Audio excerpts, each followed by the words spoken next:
इस्लाम धर्मामध्ये ज्या व्यक्तीला आदर्श मानलेला आहे नजरी साहब का कि जब उन्होंने कोई बयान दिया तो उनके खिलाफ पूरे हिंदुस्तान के अंदर क्या हाल है। तो जैसे कि जो आज की वीडियो है वो आज की वीडियो एक अलग ही मैटर पे, अलग ही टॉपिक पे, मैं ऐसी वीडियो बनाता नहीं हूँ, लेकिन दरअसल मैंने ये वीडियो इसलिए बनाई है कि दरअसल ये आप लोगों ने छोटी सी क्लिप देख ली होगी, स्पेशली मैंने बनाई है। इम्तियाज हमारे देश में अपने नबी की शान में गुस्ताखी की गई है। जी हाँ, मतलब उनके खिलाफ ऐसा बोला गया है कि जिस वजह से मुझे ये वीडियो बनाना पड़ रही है, और मैं आपको बताने वाला हूँ कि किसने क्या बोला। जी, एक रामगिरी महाराज है जिसने अपने नबी की शान में गुस्ताखी की है और क्या बोला है, जिस वजह से पूरे देश में प्रोटेस्ट चल रहा है, विरोध चल रहा है और उनकी गिरफ्तारी की मांग हो रही है। तो मैं आपको पूरी क्लिप दिखाने वाला हूँ, हालांकि मैं दिखाता नहीं लेकिन दिखाना ज़रूरी है। तो मैं पूरी क्लिप दिखाने वाला हूँ आप लोगों को, और इम्तियाज जलील की भी मतलब क्लिप दिखाने वाला हूँ, उन्होंने क्या कहा इस बारे में, उन्होंने क्या कहा और कहाँ कहाँ क्या क्या प्रोटेस्ट चल रहा है। तो सबसे पहले आप ये रामगिरी महाराज की क्लिप देख लीजिए, उसके बाद मैं आपको और चीज़ें बताता हूँ। तो ये आप क्लिप देख लीजिए। मनुष्य 50 वर्षाचा मनुष्य 6 वर्षाच्या मुलीशी लग्न करतो, यापेक्षा कोणता अत्याचार असू शकतो? ज्यांचे आदर्श असे आहेत ते काय वागतात? आप लोगों ने जो छोटी सी क्लिप देख ली होगी महाराज की, दरअसल इसने जो बोला है जो मैं आपको दिखाना नहीं चाहता था, क्योंकि खुद नहीं देख सकते ऐसी चीजें कि कोई अपने नबी की शान में गुस्ताखी करे, तो ये चीजें जो है वो देखने के लायक नहीं होती। और ऐसा बोला है कि देखिए, ये दरअसल बात बताने का इसलिए मैटर है कि सलमान अजहरी ने सिर्फ एक डायलॉग बोला था और वो अभी तक जेल में है, अभी तक जेल में ही है और उनकी कोई रेह नहीं। और ये भाई साहब ऐसी चीजें मतलब अपने देश में एक माहौल खराब करने के बाद चैनलों पे इंटरव्यू दे रहे हैं, बाकायदा इनकी कोई गिरफ्तारी नहीं हुई और ये आराम से खुले में घूम रहा है। तो इस पर इम्तियाज जलील ने क्या कहा है, उन्होंने क्या अपनी बात रखी, ये भी वीडियो आप देख लीजिए। इस मुल्क की खूबसूरती यही है कि इतने सारे जाति धर्म और मजहब के लोग रहते हैं। हमने कभी आपके धर्म के बारे में बोला नहीं है। मौलाना साहब ने कहा कि कोई एक ऐसा वाकया बता दे कि जहां पर हमारे किसी मौलाना ने, कभी हमारे उलमाए दीन ने किसी दूसरे मजहब के बारे में इस तरह की घटिया और घिनौनी बात कही है।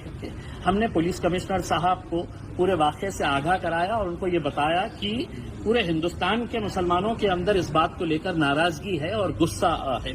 ऐसे हालात के अंदर ये पुलिस की, सरकार की, प्रशासन की जिम्मेदारी होती है कि वो जो भी दोषी आदमी है उसके ऊपर कार्रवाई होनी चाहिए। हमने एग्जाम्पल दिया मौलाना सलमान अजहरी साहब का कि जब उन्होंने कोई बयान दिया तो उनके खिलाफ पूरे हिंदुस्तान के अंदर है तो कितने सारे FIRs रजिस्टर हुए, और आज भी मौलाना साहब जेल में बंद है। तो इन्हें क्यों छूट दी जा रही है? क्या इन्हें ये बोलकर किया जा रहा है कि नहीं आप कुछ भी बोलिएगा, हम आपको हाथ नहीं लगाएंगे करके? तो हमने साफ कहा है इसका कोई अंत नहीं होगा, इसका कोई एंड नहीं होगा। अगर इस मुल्क की खूबसूरती को अगर बरकरार रखना है तो ऐसे जो समाज के अंदर टेढ़ और दरारें और दीवारें पैदा करने का काम कर रहे हैं उनके खिलाफ कार्रवाई होनी चाहिए। अब आप एक बात समझ लीजिएगा, आज जुम्मे का दिन है। आज 3 अलग अलग शहरों के अंदर, नासिक में हिंदू सकल समाज की तरफ से मोर्चा निकाला जा रहा है, नमाज के वक्त निकाला जा रहा है, इजाजत कौन दे रहा है। नंदुरबार के अंदर है तो आज जुम्मे के दिन नमाज के वक्त में आंदोलन किया जा रहा है, अमरावती के अंदर किया जा रहा है। तो ये इजाजत कौन दे रहा है कि जुम्मे के दिन इस तरह के मामले को? हमने बांग्लादेश में अगर हिंदुओं पर अत्याचार हो रहा है तो ये बात समझ लेना कि वहां पर मुसलमानों के ऊपर भी अत्याचार हो रहा है। हमने दोनों ही हिंदुओं के ऊपर और मुसलमानों के ऊपर जो अत्याचार हो रहा है हमने उसकी निंदा की है। हमने उसको खत्म होना चाहिए, इसकी हमने कई जोर तरीके से हमने ये आवाज उठाई है, लेकिन वहां पे हो रहा है इसलिए अब नासिक के अंदर दुकानें बंद करवाओ, आप जबरदस्ती वहां पे है तो इस तरह का माहौल तैयार कर रहे हैं। तो हम समझते हैं ये एक सोची समझी साजिश का एक हिस्सा।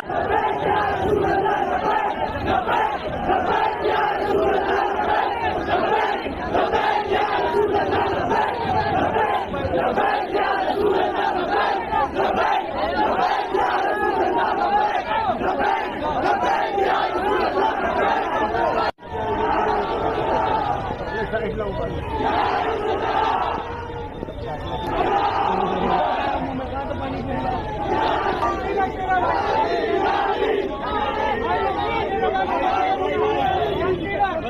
जाओ, शांत हो जाओ, शांत हो जाओ, शांति से प्रोटेस्ट करो, थोड़ा सा शांत। हर चीज की एफआईआर की कॉपी दिखाई जाएगी।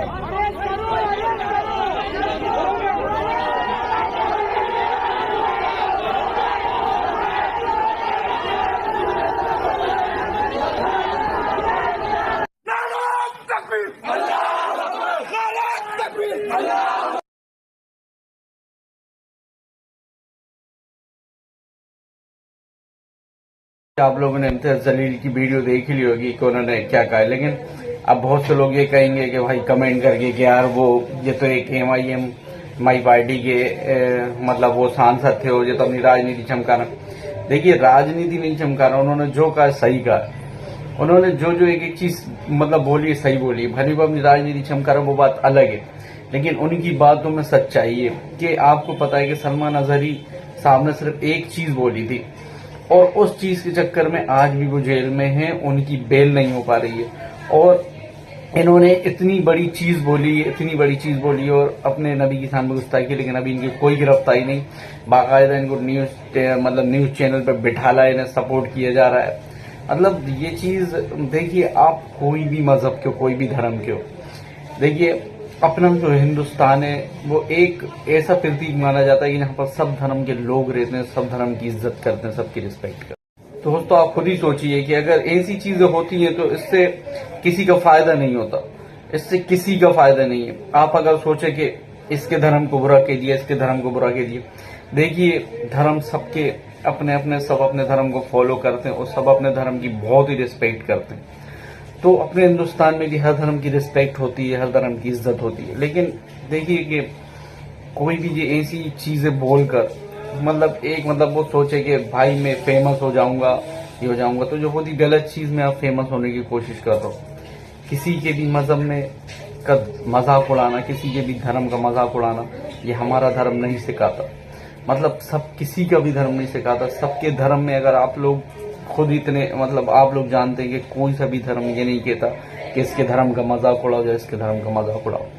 तो गाइस, दोस्तों, मैं यही कहना चाहूंगा कि सब अपने अपने मजहब का, मैं इतना ही कहना चाहूंगा कि सब अपने अपने धर्म की इज्जत करें, हर धर्म की इज्जत करें, हर मजहब की इज्जत करें। जो हिंदुस्तान हमें चाहिए वैसा ही हिंदुस्तान रहे, खुशहाल हिंदुस्तान रहे। कोई किसी के बारे में कुछ ना, एक अच्छे से पीसफुली, शांति से, अमन के साथ रहें जैसा कि अपन रहते हैं। और कुछ लोग हैं जो ऐसा नहीं चाहते, कुछ लोग चाहते हैं कि यहाँ पर फूट डालो, शासन करो की नीति हो। बहुत से लोग ऐसे हैं जो नहीं चाहते कि हम लोग अच्छे से रहें, मुस्कुराते रहें। देखिए, इन चीजों में कोई लेना देना नहीं है। जिंदगी कुछ पल की है, कब किसको जाना है और कब किसको मर जाना है। इसलिए अच्छे काम करो और ऐसी चीजों से बचो। ऐसी चीजों को बिल्कुल भी प्रमोट ना करो और इन चीजों से बिल्कुल अपने आप को बचा के रखो। दोस्तों, मैं यही कहना चाहूंगा। इस वीडियो को आप लाइक करें ना करें, बस ये तो मैंने इसलिए बनाई है ताकि लोग अपने धर्म की जैसे इज्जत करते हैं वैसी दूसरे भी धर्म की, दूसरे मजहब की इज्जत करना चाहिए, जो कि करते हैं। कई लोग करते हैं, बस कुछ लोग हैं जो ऐसी चीज नहीं चाहते। हालांकि जैसा भी आप लोग कमेंट करके जरूर बताएं और इस चीज पे आप लोग क्या अपनी राय रखते हैं जरूर कमेंट करके बताना। और जो लोग गलत कर रहे हैं उनकी गिरफ्तारी होना चाहिए ताकि दूसरे लोग ऐसी चीज ना बोले, चाहे वो किसी भी धर्म के हो, किसी भी धर्म के हो। किसी को हक नहीं है किसी के धर्म को बुरा बोलने का। तो गाइस, बने रहे मेरे साथ।